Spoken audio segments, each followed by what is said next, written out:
Saudi अरब और मुत्तहिदा अरब इमारात UAE इनके दरमियान ठन सी गई है, बल्कि शख्सियात के दरमियान ठन गई है। NSO की एक सर्विलेंस सिस्टम है पेगासस, उनके एक क्लाइंट है। क्लाइंट होने की वजह से दोनों ममालिक इसराइल के करीब जा चुके हैं, लेकिन अब इनके अपने दरमियान ठन गई है, जिसकी वजह से जो रीजनल पॉलिटिक्स है उस पर असर पड़ेगा। मैनचेस्टर सिटी के मालिक कौन है? वो भी UAE के रॉयल फैमिली ही है। खुशामदीद, मैं हूँ अब्दुल सत्तार खान। सऊदी अरब और मुत्तहिदा अरब इमारात UAE इनके दरमियान ठन सी गई है, बल्कि शख्सियात के दरमियान ठन गई है। सऊदी अरब के जो क्राउन प्रिंस हैं मोहम्मद बिन सलमान MBS, उनके, और जो UAE के प्रेसिडेंट है शेख मोहम्मद बिन ज़ायद, उनके दरमियान अब ये ठन गई है। लेकिन ठनी तो अपनी जैसे रीजनल पॉलिटिक्स जो गल्फ़ की है उस पर तो उसका असर जा रहा है। लेकिन साथ साथ एक और बात जहन में आती है कि ये दोनों तो क्लाइंट हैं, सऊदी अरब भी क्लाइंट है और UAE मुत्तहिदा अरब इमारात ये भी क्लाइंट हैं। क्लाइंट किसके हैं? ये दो मुस्लिम ममालिक किसके क्लाइंट हैं? ये क्लाइंट हैं जो इसराइल की कंपनी NSO क्यों क्लाइंट हैं? ये NSO की एक सर्विलेंस सिस्टम है पेगासस, उनके एक क्लाइंट हैं। वो पेगासस करती क्या है?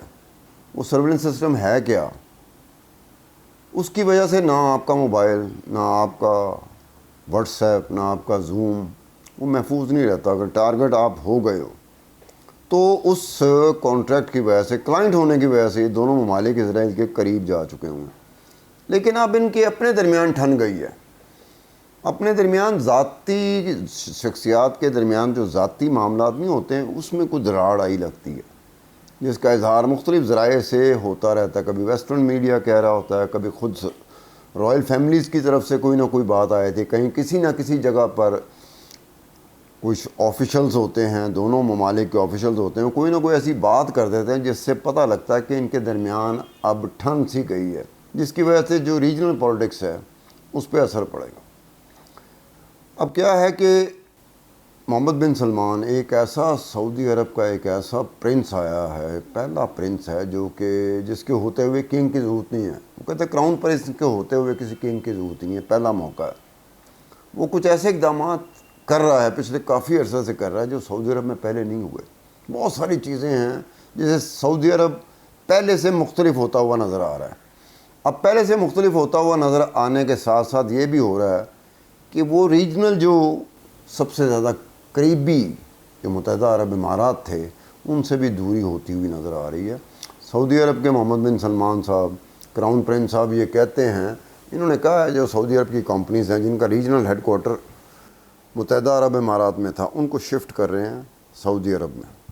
और इसके साथ साथ कुछ इस तरह के से मूव्स चल रही हैं, जैसे न्यू कासल एक इंग्लैंड की सॉकर टीम है, फुटबॉल टीम है, उनको भी मोहम्मद बिन सलमान ने ख़रीद लिया। उसके बाद मैनचेस्टर सिटी के जो ग्लोबली नोन प्लेयर जो पूरी दुनिया जानती है जिन प्लेयरों को, उनके ऊपर भी इन्वेस्टमेंट हो रही है। और वो मैनचेस्टर सिटी के मालिक कौन है? वो भी UAE के रॉयल फैमिली ही है। अब इस तरह से अमेरिका किसी जगह पे जाके थोड़ा सा, अमेरिका भी अपनी जगह पर उस तरह से नहीं है कि अगर दो दोस्त ममालिक हों, रीजनल गल्फ़ जो मामलात हैं उसके ऊपर ग्रिप रखना एक आसान काम होता है। लेकिन जब उन दोनों के दरमियान दरार पड़ जाए तो साथ ईरान है, यमन है, उनके साथ कुछ रीजनल पॉलिटिक्स में कुछ वेस्टेड इंटरेस्ट आए थे, जिसकी वजह से इन दोनों ममालिक का एक करीब होना एक और सूरत बनती है। दोनों ममालिक का एक दूसरे के दूर हो जाना कोई दूसरी सूरत हाल पैदा हो जाती है। अब इसमें अमेरिका है, अमेरिका के लिए परेशानी होती है वक्ती तौर पे। अमेरिका के पास कोई कंटिजेंसी प्लान इतने होते हैं उनके पास कि आप अंदाज़ा ही नहीं कर सकते। हमारे लिए एक बात अचंभे वाली बात होती है, हमारे लिए हैरत की बात होती है, लेकिन अमेरिका के लिए नहीं होती। अमेरिका को पता होता है कि अगर ये सूरत हाल हुई तो हम कैसे मूव करेंगे, ये सूरत हाल हुई तो कैसे करेंगे, ये सूरत हाल हुई तो कैसे करेंगे। आने वाले वक्तों के लिए उनके पास कंटिजेंसी प्लान पड़े होते हैं। 12 लोग कभी ना कहीं जाके उनसे वो करना शुरू कर देंगे। लेकिन फ़िलहाल उनको भी परेशानी है कि एक तरफ तो सऊदी अरब है, दूसरी तरफ UAE है। अब उसके बाद पाकिस्तान के ऊपर इसका कोई इस तरह से इम्पैक्ट नहीं पड़ेगा। ये नहीं होगा कि सऊदी अरब पाकिस्तान को कह देगा अगर आप متحدہ عرب امارات کے قریب گئے تو آپ مجھ سے دور ہو جائیں گے، یا متحدہ عرب امارات پاکستان کو یہ کہے کہ آپ ہم سے دور، آپ سعودی کے قریب گئے تو ہم سے دور ہو جائیں گے، ایسی بات نہیں ہوگی۔ ان کے درمیان بہرحال کسی ایک وقت میں امتحان میں ڈال سکتے ہیں، اس طرح سے نہیں ہے کہ روز مرہ کے جو معاملات ہوتے ہیں۔ اب سعودی عرب اور یو اے ای کے درمیان معاملات اس طرح کے رہتے تھے کہ اگر کسی اور گلف سٹیٹ، کسی اور خلیجی مسلم ملک کے معاملے میں دونوں کی ایک ہی طرح کے سٹیپس ہوتے تھے۔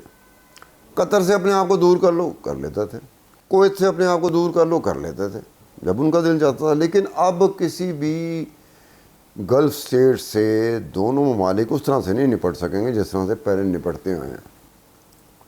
اب یہ ہے کہ سعودی عرب بہت سارے معاملات میں ایک ٹریڈیشنل جو ہوتی نا کہ کئی دہائیوں سے چل رہی ہے، ٹریڈیشنل ایک پیٹرن ہے، اس سے ہٹتے ہوئے ڈیویٹ کرتے ہوئے نظر آتے ہیں کئی جگہ پہ۔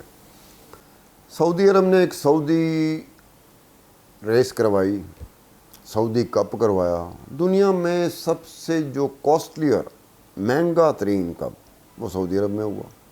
اب وہ سعودی کپ جو تھا اس میں جو 10ویں نمبر پہ گھوڑا آیا تھا اس کو سٹیک منی، پرس منی، وہ 3.5 کروڑ روپے ملے تھی۔ 10ویں نمبر پر آنے والے گھوڑے کو 3.5 کروڑ روپے پرس منی۔ جو پہلے نمبر پر آیا، جو دوسرے نمبر پر آیا، جو تیسرے نمبر پہ آیا، جو چوتھے نمبر پہ، 5ویں نمبر پر، یہ ایک روٹین ہے کہ 5 نمبر تک جو گھوڑے آتے ہیں ان کو پرس منی ملنی ہے۔ نمبر 1 کو تو بہت زیادہ پیسے ملتے ہیں، سیکنڈ کو بھی بہت اچھے پیسے ملتے ہیں۔ یہاں 10ویں نمبر پر آنے والے گھوڑے کو 3.5 کروڑ روپے پاکستانی ملے تھے، پرس منی ملی تھی، سٹیک منی ملی تھی۔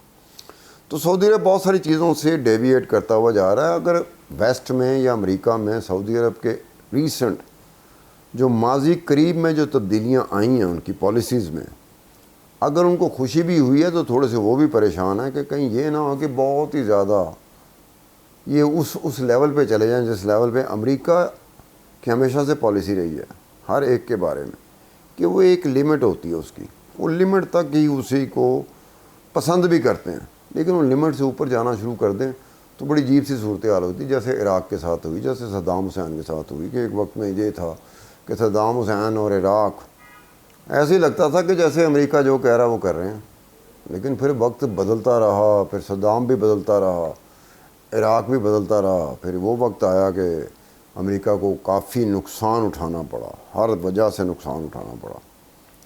تو یہ صورتحال کہ سعودی عرب اور یو اے ای اب اتنے قریب نہیں ہیں جتنے قریب کسی زمانے میں تھے، اور یہ 2 شخصیات کا ہے، محمد بن سلمان کا اور شیخ محمد بن زید کے درمیان بڑی دوستی رہی ہے۔ وہ الگ بات ہے اس کی 62 سال عمر ہے اور سعودی پرنس کی 37 سال عمر ہے، لیکن دوستی کافی رہی ہے ان کے درمیان، بہت قربت رہی ہے، کئی فیصلے اکٹھے کرتے تھے، اب وہ فیصلے کچھ اور کر رہے ہیں۔ اس کے ساتھ ہی عبدالستار خان کو اجازت دیجیے، خدا حافظ۔